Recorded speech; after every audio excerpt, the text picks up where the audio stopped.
So I'm going to be showing you guys the best controller settings in Warzone Season 3. Now keep in mind, some of these settings are subjective. Some of these you don't want to copy off of, like sensitivity is pretty much the only setting that you don't want to be copying off of, just because it is opinion based. There is no best sensitivity. Alright, so starting off the general tab, 120 FOV. This is a must. If you are on console, unfortunately you cannot put this up to 120. You can't change FOV on Warzone yet. But you want to get this to as close as 120 as you can. If you can't, go to 120. If you feel like 120 is too high, the lowest I would go is 110. But if you can't handle it, definitely try to go to 120. It's just going to make your movement better. And here is the next one, field of view. Affected FOV is 100% better than independent. Basically, affected is when you aim in with a like a gun that doesn't have a high zoom on it. It won't like zoom in your screen, so it's just going to be zoomed out. It actually gives you less recoil, so make sure you are on affected FOV. That's 100% a must. Brightness 59. Just do what it tells you to. Adjust it until the middle one is barely visible. There is no best brightness setting. Just do it until it's different for every monitor, so you just got to do it until the one in the middle is barely visible. Colorblind mode, Trinopia. If you are on console, you are going to want to put this on, just because most of the console settings are limited, but console does have colorblind. Trinopia will make your game much more saturated, much more easier to see things, and much more colorful, so make sure you put Trinopia on and set it to both. Map square, make sure you put that on. You're going to be able to see more around the map. Circle is really limited, so make sure you put the square on. You're going to be able to see more red dots, just much more scenery on the map, much more open. Compass, letters or numbers, really doesn't matter. I haven't found myself in a situation where I'm calling out like compass coordinates like west 240 25 south. I haven't really found myself doing that, so I just leave that at default.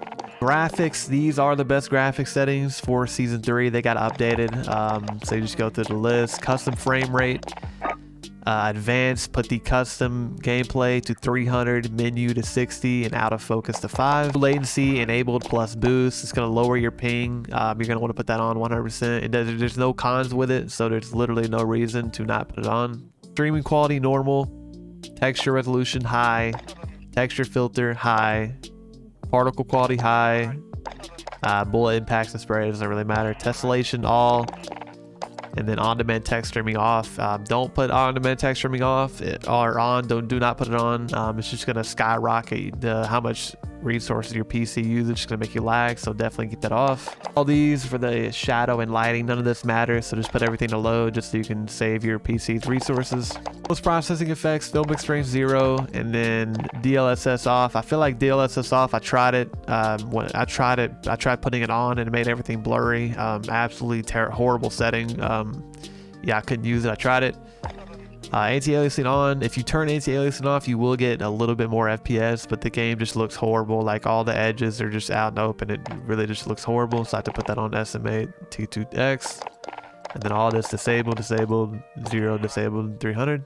For the audio, these are the most important settings by far. So number 1, boost low. It's either between boost high or boost low. I prefer boost low. Boost low basically brings out the footsteps more than any other audio setting, so it just increases the volume of the footsteps. Boost low is 100% the best audio mix in the entire game, so make sure you have boost low on. Master volume 100, you're going to want those game sounds up. If the master volume low, you're not able to hear anybody coming up on you, reloading, shooting, putting on armor, so you're going to want that as high as possible. 100 if you can handle it. Here are the controller settings. Now, most of these you don't want to copy. Stuff like sensitivity, don't copy, but stuff like button layout, tactical, that is the best. You are going to want to copy stuff like that just because tactical is the best button layout in the entire game. Here are my sensitivity. You can try this. If you do like it, definitely do use it. But again, sensitivity is all personal preference. There is no best sensitivity. So I did say Deadzone is subjective, and it definitely is. So what you guys want to do to find out which Deadzone is best for you, you go over to your settings, do your controller. Now the default Deadzone is 5. Don't go above that. Never go above that. So start off the default Deadzone, and then so you want to pull up your map, leave your controller still. So like this, just leave your controller, don't move anything on controller. Pull up on your map, and then focus on this little circle. So now you see it's not moving. at all. I'm not touching the controller. The circle's not moving. You want to go to your settings, do your controller, move it down by UAV one. overhead. Still not moving by itself. Move it down by one more. Still not moving by itself. Move it down again. And now it's moving by itself. So basically what you want to do to figure out what dead zone is best for you, just want to keep moving the dead zone down until it moves by itself. You don't want that. You don't want it to move by itself. So once it starts moving by itself, you want to put it back up by one again. And you see even 3 for me is still not moving by itself. So just put the dead zone as low as possible where it doesn't move by itself. So for me it's 3. For you it might be 2, 1, 4. It's different controllers. Just put it down until it moves by itself. Then go up by 1, and then that's how I can figure out the best dead zone for you. Dead zone I have on 0.04, horizontal 6, vertical 6, ADS 85, 85, and then dynamic. I tried all the response curves multiple times. I found dynamic was the most consistent and it felt the best out of all the other response curves. But again, it is personal preference. Do not copy off sensitivity. Try out all the ones, see which one you like. I prefer dynamic. Aim assist standard. If you put on the other ones like precision, focusing, it's just really wonky. I've tried both of them. They both felt weird. Definitely don't disable it. If you disable, you're just going to put yourself at a disadvantage. So just keep it on standard. Aim assist with FOV. If you have this disabled, you will lose out on a lot of aim assist just at random times. So you got to enable it, or if you disable it, it's just going to be really inconsistent with the aim assist. You're going to like randomly lose aim assist when you're in gunfights. Keep that enabled for sure. All this default. Reload behavior, make sure you have tap to use or contextual tap. I prefer the tap to use. I just always play with that. Armor play behavior, apply all. Basically, if you just hold triangle one time or Y, whatever console you play on, you just hold it down one time and it will apply all the armor plays. You don't have to keep holding triangle over and over and over again. So definitely put that on. Slide behavior, I have on hold. I probably should use tap. I haven't tried it. I'm probably going to try it after this, but I'm pretty sure tap is better for movement. But I've always just used hold. I haven't really found a huge difference. Now here is the biggest setting that you do want to change: automatic tactical sprint. For the auto tac sprint, this is probably the most important setting by far. You want to go into your options, go into controller, make sure you put auto tac sprint on.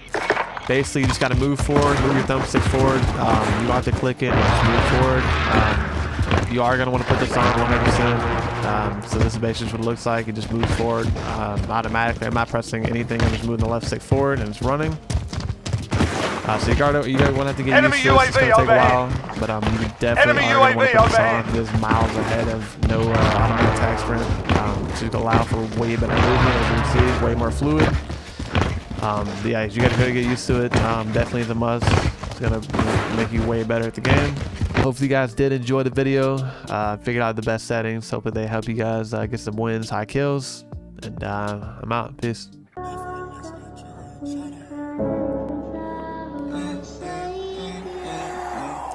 Weight on my shoulders, but it ain't a feather. I'm praying nowadays to get better.